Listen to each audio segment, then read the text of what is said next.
இது போன்ற பயங்கரவாத தாக்குதல் கடுமையாக கண்டிக்கத்தக்கதாகும்.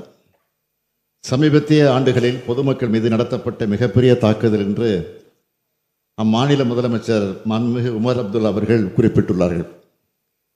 இந்த தாக்குதலுக்கு பயங்கரவாத அமைப்பு ஒன்று பொறுப்பேற்றுள்ளது. அங்கு எத்தகைய மோசமான கொடூரமான பயங்கரமான சூழல் நிலவுகிறது என்பதற்கு இது எடுத்துக்காட்டாக அமைந்திருக்கிறது. பயங்கரவாத தீவிரவாத அமைப்புகள் எத்தகைய எண்ணம் கொண்டவையாக இருந்தாலும் அவற்றை இரும்பு கரம் கொண்டு ஒடுக்க வேண்டும். இந்த தாக்குதலில் இதுவரை மொத்தம் 26 பேர் கொல்லப்பட்டுள்ளதாக தகவல் கிடைத்துள்ளது. இந்த தாக்குதலில் தமிழ்நாட்டை சார்ந்த சிலரும் பாதிக்கப்பட்டுள்ளனர் என்ற தகவல் எனக்கு கிடைத்தவுடன் உடனடியாக டெல்லியில் உள்ள தமிழ்நாடு இல்லத்தில் 24 மணி நேரமும் செயல்படும் சிறப்பு உதவி மையம் தொடங்குவதற்கு உத்தரவிட்டிருக்கிறேன். இச்சம்பவம் குறித்து பொதுமக்கள் தொடர்பு கொண்டு விவரங்கள் அறிய தொலைபேசி எண்கள் அறிவிக்கப்பட்டுள்ளது. மேலும் டெல்லியில் உள்ள தமிழ்நாடு இல்ல உறவிட ஆணையரை இது தொடர்பான அனைத்து நடவடிக்கைகளையும் ஒருங்கிணைந்து செயல்பட உத்தரவிட்டேன். காஷ்மீர் மாநில அரசோடு இணைந்து பணியாற்றி இச்சம்பவத்தில் பாதிக்கப்பட்டுள்ள குடும்பங்களுக்கு உரிய உதவியை செய்யுமாறு உத்தரவிட்டிருக்கிறேன்.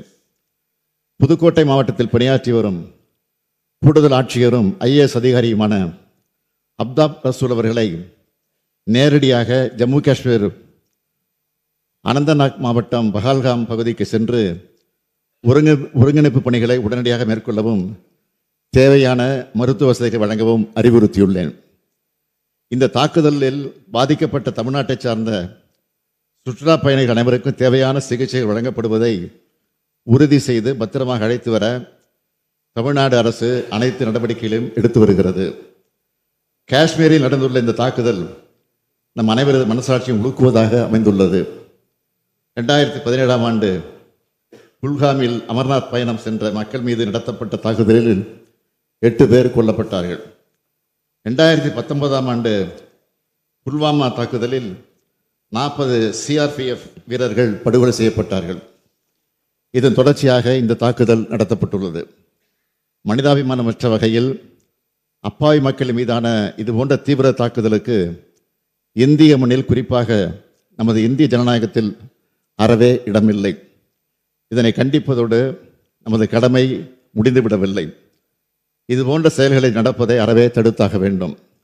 மாண்புமிகு பேரவைத் தலைவர் அவர்களே, கொடூரமாக கொல்லப்பட்ட அப்பாவி மக்களுக்கு அஞ்சலி செலுத்தும் விதமாக அனைவரும் எழுந்து ஒரு நிமிட அமைதி அஞ்சலியை செலுத்த தங்களது மேலான அனுமதியை கோருகிறேன்.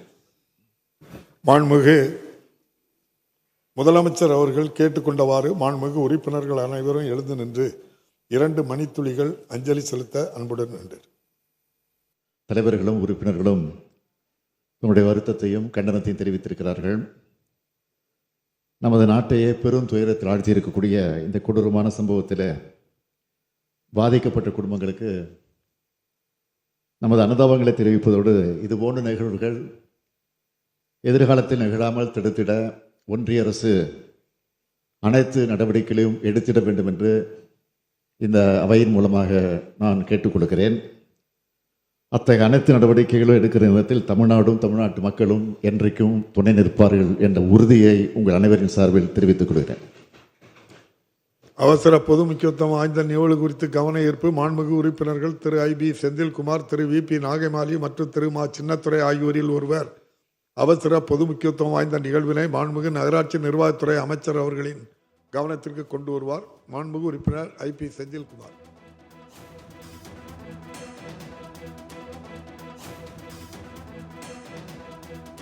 ஜம்மு காஷ்மீர் பகல்காம் தீவிரவாத தாக்குதலை கண்டித்து சட்டப்பேரவையில் முதலமைச்சர் மு க ஸ்டாலின் கவன ஈர்ப்பு தீர்மானம் கொண்டு வந்தார். இதற்கு அனைத்து சட்டப்பேரவை உறுப்பினர்களும் கண்டனம் தெரிவித்தனர். இந்நிலையில் இதுபோன்ற தாக்குதல்கள் எதிர்காலத்தில் நிகழாவண்ணம் மத்திய அரசு அனைத்து நடவடிக்கைகளும் எடுக்க வேண்டும் என்று முதலமைச்சர் வலியுறுத்தியுள்ளார். மேலும் இதற்கு தமிழ்நாடு அனைத்து ஆதரவையும் தரும் என்றும் அவர் குறிப்பிட்டு பேசினார். நாட்டையே பெரும் துயரத்தில் ஆழ்த்தியுள்ள இந்த சம்பவத்தில் பாதிக்கப்பட்டுள்ள குடும்பங்களுக்கு ஆழ்ந்த அனுதாபங்கள் தெரிவிக்கப்பட்டன. பயங்கரவாத தாக்குதல்கள் எதிர்காலத்தில் நிகழாமல் இருக்க மத்திய அரசு அனைத்து நடவடிக்கையும் எடுத்திட வேண்டும் என்றும் முதலமைச்சர் வலியுறுத்தியுள்ளார்.